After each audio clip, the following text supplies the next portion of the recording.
तो जैसे कि बहन जी इन्होंने कहा है कि संत रामपाल जी महाराज और संत रामपाल जी महाराज जी पर कई ऐसे लांछन लगाए जा रहे हैं सरकार के द्वारा और धर्म गुरुओं के द्वारा, और संत रामपाल जी महाराज जी को जेल में भी रखा गया है और आज 10 साल से संत रामपाल जी महाराज जी जेल में है। तो आप क्या कहना चाहती हैं दर्शकों के लिए? संत रामपाल जी महाराज जी पे जितने भी केसेस लगाए हैं मीडिया ने, ये हमारे लिए बहुत शर्म की बात है कि मीडिया को हम लोग जो बोलते हैं fourth pillar of democracy, and media has itself put such allegations of संत रामपाल जी महाराज जी, जिसको सुन के शायद कोई भी उनको सच मान ले।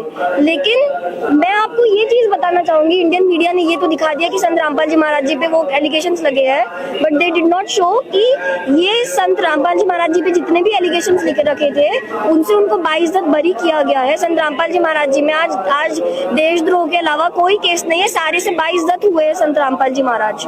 और जो देशद्रोह की केस है उस पर भी मैं एक चीज बोलना चाहूंगी, जो नॉस्ट्रेडमस ने भविष्यवाणी की है कि जो द ग्रेट साइरन सलाइन वी नो अबाउट हिम, जिसमें उन्होंने बोला है कि वो जो ग्रेट सेंट होंगे जो सारे विश्व का उद्धार करेंगे, बहुत बड़ी स्पिरिचुअल पावर होगी, सारी बुराइयों को हटाएगी, भाईचारा लाएगी, उनपे झूठा देशद्रोह का मुकदमा लगेगा।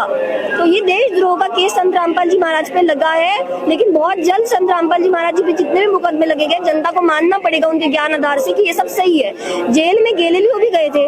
गैलीलियो एक बहुत बड़े, मैं आपको बता दूं, साइंटिस्ट रह चुके हैं, जिन्होंने ये बोला था कि पृथ्वी है जो वो सूर्य के चारों तरफ घूमती है। पहले लोगों की ये मान्यता थी कि पृथ्वी के चारों तरफ सूर्य घूमता है, लेकिन गैलीलियो को उसके काम के लिए फांसी तक की सजा दी गई थी। संत रामपाल जी महाराज जी ने संत रामपाल जी महाराज जी ने जिस तरीके से हमको आज ज्ञान बताया है, वो भले ही जो लोग बता रहे हैं उनके विपरीत है, लेकिन ये ज्ञान सत्य है। ये मैं इसलिए कह रही हूँ क्योंकि हमारे सदग्रंथों में लिखा है। वास्तविकता जब पूरे संसार को तब पता चली जब थियरीज आई जब थियरीज आई जिसने प्रूफ किया कि अर्थ रिवॉल्व्स अराउंड द सन।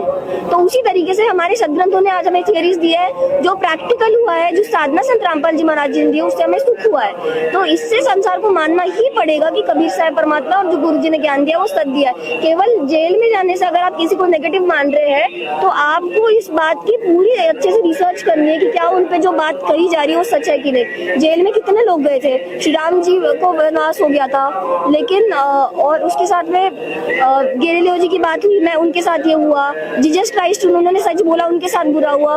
कबीर परमेश्वर पे कितने अत्याचार हुए थे। 600 वर्ष पूर्व जब मालिक आए थे परमेश्वर, उनको इतने मतलब परमात्मा ने डंकी की चोट पे प्रचार किया था। शूद्र जाति में जो धारक रूप में उन्होंने जन्म लिया था, उसके बावजूद भी उन्होंने ऐसा प्रचार किया कि आज कबीर साहब को पूरी दुनिया मानती है और सारी दुनिया एक्सेप्ट करती है कि कबीर परमेश्वर के अलावा किसी में भी इतनी हिम्मत नहीं है, किसी में इतना साहस नहीं है कि कोई आगे आए और इस तरीके से मतलब जिस तरीके से बोला उन्होंने, पत्थर पूछ पत्थर हो गए भाई, आंखों देख भी मानत नहीं। ऐसे गुरु मिले अंडाई जिन मूर्ति पूजा ईद चलाई।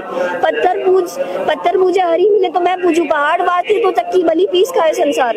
और मुसलमानों को भी उन्होंने इसी तरह से बोला कि जो बांग देने से अगर खुदा मिल जाए, कांकर पत्थर जोड़ के मस्जिद लियो बनाए, ताचड़ी मुल्ला बांग दे के बहरा भया खुदाए। तो ये चीजें बोलना और बहुत किसी के भी दिल को ठेस लग जाए ऐसी बातें, जैसे ठेस तो नहीं देना चाहते थे परमात्मा, लेकिन कोई भी आत्मा किसी की भी जाग जाएगी ऐसी चीजें भगवान ने बोली। और इतने धर्म के विपरीत चीजें बोलने पे भी परमेश्वर 120 वर्ष जिंदा कैसे रह गई, हमारे लिए अचंभ है। वो स्वयं परमात्मा थे, उनको इतनी बुरी तरीके से परमात्मा के साथ डील किया लोगों ने, उनको गर्म तेल में तल दिया, 52 बार उनको मारने की कोशिश की। तो संत रामपाल जी महाराज जी ने ही हमें ये ज्ञान बताया है। संत रामपाल जी महाराज जी भी आज तक हर गुरु, आप ये बात दर्शकों नोटिस कीजिए कि हर धर्म गुरु अलग अलग ज्ञान बताते हैं।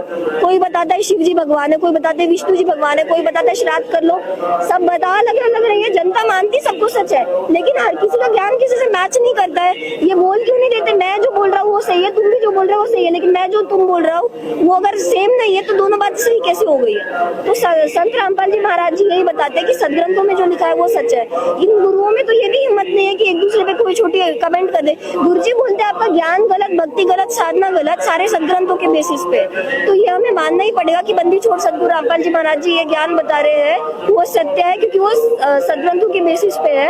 आप देखिए, और अगर आपको सही लगता है तो ही आप नाम दीक्षा लीजिए गुरुजी से। और एक और चीज मैं बोलना चाहूंगी कि जैसे कबीर परमेश्वर ने हिम्मत की थी, वैसे संत रामपाल जी महाराज जी के अलावा किसी धर्म गुरु ने ये नहीं बोला क्योंकि उनका मेरा ज्ञान सही है, आप रिसर्च करिए, और अगर आपका ज्ञान सही है तो हम सब संत रामपाल जी महाराज की संगत आपसे आके उपदेश ले लेंगे, ये भी गुरुजी ने बोला है। तो ये दर्शकों के लिए सोचने वाली बात है कि जिस साधना को करते करते आपको सुख नहीं हो रहे हैं, हमने इतनी भक्ति कर ली कि नशा भी लोगों का नहीं छूटता है। जिस साधना, आज समाज कितना बुरा हो गया है, आप देखते हैं न्यूज में कैसी कैसी हेडलाइंस आती है, गर्ल्स सेफ नहीं है, कितनी सारी चीजें हैं। और अगर आज पृथ्वी पे कोई सच्चा संत होता तो ये सारी चीजें होनी नहीं थी।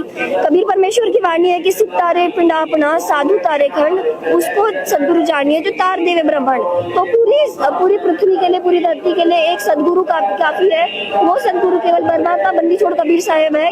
2032 तक संत रामपाल जी महाराज जी द्वारा चलाया सनातन धर्म केवल भारत में नहीं पूरे विश्व में स्थापित होगा, पूरे विश्व में शांति भाईचारा होगा। लेकिन आप जितना लेट आएंगे आप उतना पछताएंगे। तो आपके लिए ये इंपॉर्टेंट है कि आप संत रामपाल जी महाराज जी का ज्ञान सुनिए। आज सब लोग शिक्षित है, अगर आपको ठीक लगता है तो आइए, नहीं लगता है तो कोई दिक्कत नहीं है।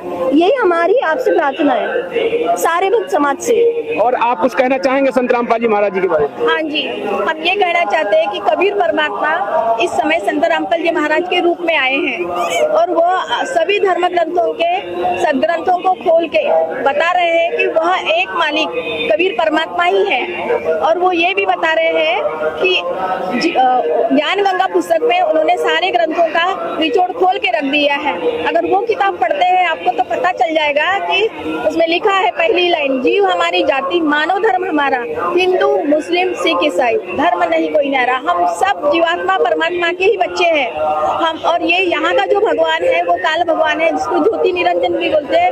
उसकी पत्नी दुर्गा है, उसके 3 पुत्र है, वही 3 गुण है, ब्रह्मा विष्णु महेश, ये 3 गुण है जिनकी रेंज में हम हर समय रहते हैं। और उन्होंने ही अपना बंटवारा करके रखा है। आज हिंदू मुस्लिम सिख ईसाई में आपस में भाई भाई नारा लगाते हैं, पर भाई भाई है नहीं, शत्रुत्व क्यों हो रहा है? आज ये लड़वाने का काम कौन कर रहा है? वो कौन सा भगवान है जिसके अभी हम उसके जाल में फंसे हैं? उसके जाल से निकलने के लिए आपको ज्ञान गंगा पुस्तक पढ़नी पड़ेगी। आपको संत रामपाल जी महाराज का YouTube में चैनल आता है, उसको रोज देखना पड़ेगा। और साधना चैनल पे भी आता है, उसको भी रोज देखना पड़ेगा। आपका सारे जीवों का कल्याण वो ग्रंथ ही कर सकते हैं। अपने अपने ग्रंथों को खोल के देखना पड़ेगा ताकि ये लड़ाई सारी समाप्त हो जाएंगे और हमें पूर्ण सुख और पूर्ण मोक्ष प्राप्त होगा।